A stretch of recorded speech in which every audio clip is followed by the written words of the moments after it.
राधे राधे मेरे प्यारे भाइयों बहनों माताओं व बंधुओं, संस्कार की बातें चैनल में आपका स्वागत है।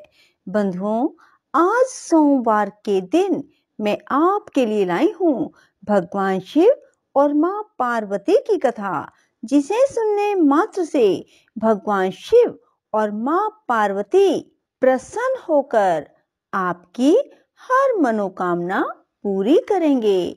बंधुओं, यदि आपने हमारे चैनल को अब तक सब्सक्राइब नहीं किया तो जरूर करें और बेल आइकन दबाना ना भूलें, ताकि आपको हमारी आने वाली सभी वीडियोस की जानकारी सबसे पहले हो सके। बंधुओं, वीडियो को पूरी सुनने के बाद कमेंट बॉक्स में जय शिव शंकर भोलेनाथ, जय माँ पार्वती जरूर लिखें। बोलो शिव शंकर भोलेनाथ की जय हो, माँ पार्वती की जय हो। भगवान शिव के आनंददायी रूप का दर्शन पाकर पार्वती को बड़ा हर्ष हुआ।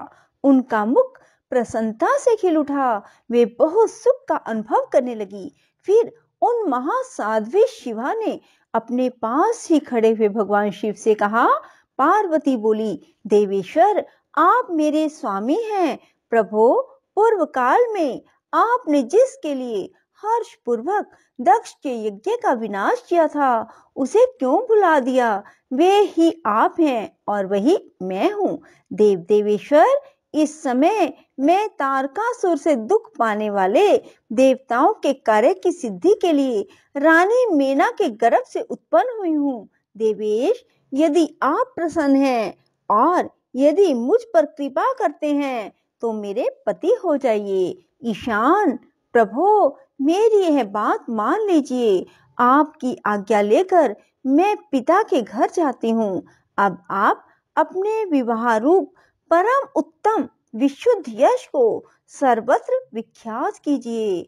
नाथ, प्रभु, आप तो लीला करने में कुशल हैं, अतः मेरे पिता हिमवान के पास चलिए और याचक बनकर उनसे मेरी याचना कीजिए। लोक में मेरे पिता के यश को फैलाते हुए आपको ऐसा ही करना चाहिए।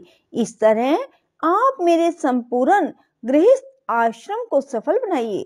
जब आप प्रसन्नता पूर्वक ऋषियों से मेरे पिता को सब बातों की जानकारी कराएंगे, तब मेरे पिता अपने भाई बंधुओं के साथ आपकी आज्ञा का पालन करेंगे।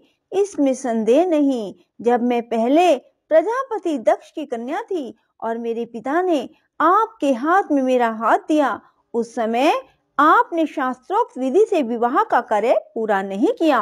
मेरे पिता दक्ष ने ग्रहों की पूजा नहीं की, अतः उस विवाह में ग्रह पूजन विषयक बड़ी भारी त्रुटि रह गई। इसलिए प्रभु महादेव, अब की बार देवताओं की कार्य की सिद्धि के लिए आप शास्त्रोक्त विधि से विवाह कार्य का संपादन करें। विवाह की जैसी रीति है उसका पालन आपको अवश्य करना चाहिए। मेरे पिता हिमवान को यह अच्छी तरह ज्ञात हो जाना चाहिए कि मेरी पुत्री ने शुभ कारक तपस्या की है। पार्वती की ऐसी बात सुनकर भगवान सदाशिव बड़े प्रसन्न हुए और उनसे हंसते हुए से प्रेम पूर्वक बोले। शिव जी ने कहा, देवी महेश्वरी, मेरी यह उत्तम बात सुनो। यह उचित, मंगलकारक और निर्दोष है। इसे सुनकर वैसा ही करो। वरानने, ब्रह्मा आदि जितने भी प्राणी हैं वे सब अनित्य हैं। भामिनी, यह सब जो कुछ दिखाई देता है इसे नश्वर समझो। मैं निर्गुण परमात्मा ही गुणों से युक्त हो एक से अनेक हो गया हूँ, जो अपने प्रकाश से प्रकाशित होता है। मैं दूसरे के प्रकाश से प्रकाशित होने वाला हो गया। देवी, मैं स्वतंत्र हूँ, परंतु तुमने मुझे परतंत्र बना दिया।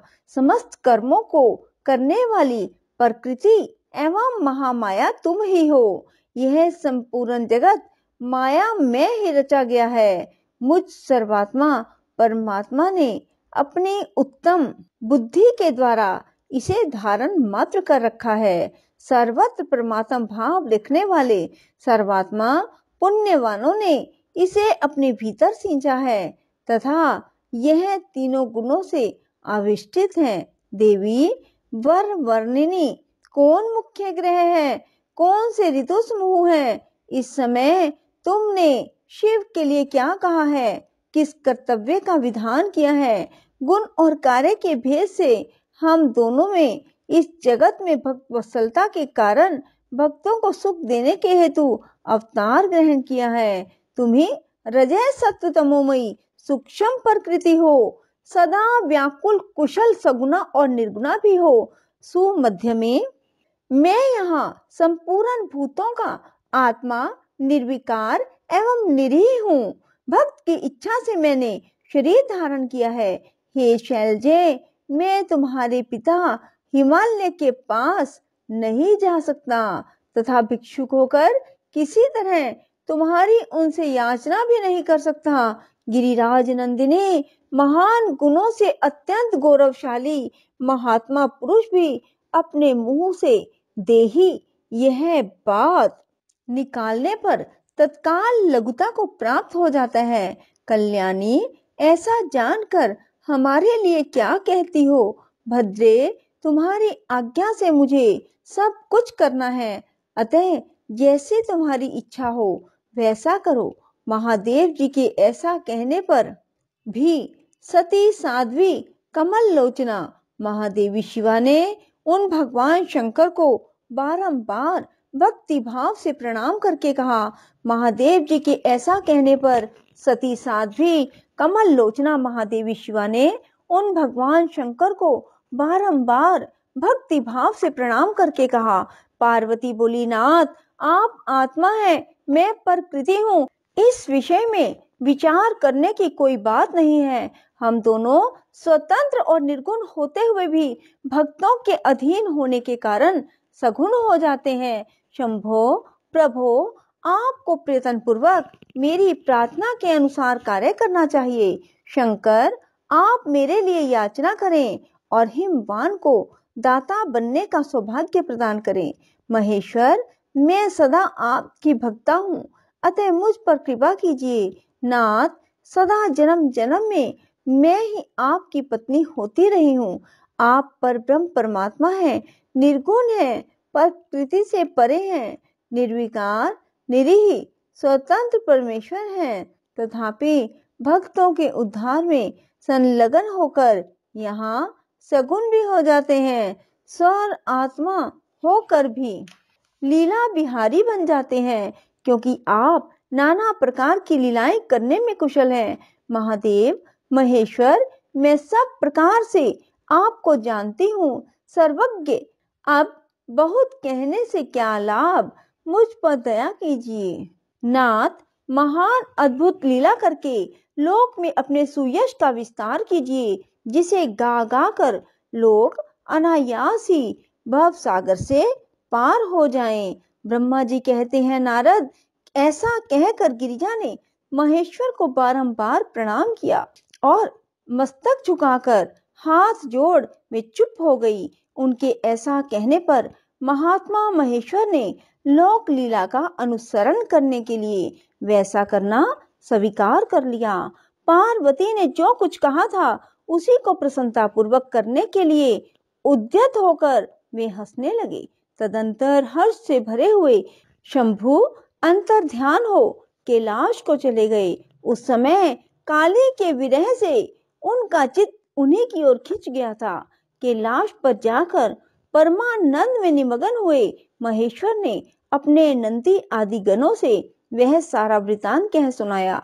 वे भैरवादी सभी गण भी वह सब समाचार सुनकर अत्यंत सुखी हो गए और महान उत्सव करने लगे। नारद, उस समय वहां महान मंगल होने लगा, सबके दुख नष्ट हो गए और रुद्रदेव को भी पूर्ण आनंद प्राप्त हुआ। बोलो शिव शंकर भोलेनाथ की जय, माँ पार्वती की जय। राधे राधे, जय श्री कृष्णा। बंधुओं, यदि आपको हमारी वीडियो पसंद आए तो इसे लाइक करें और शेयर भी जरूर करें। धन्यवाद।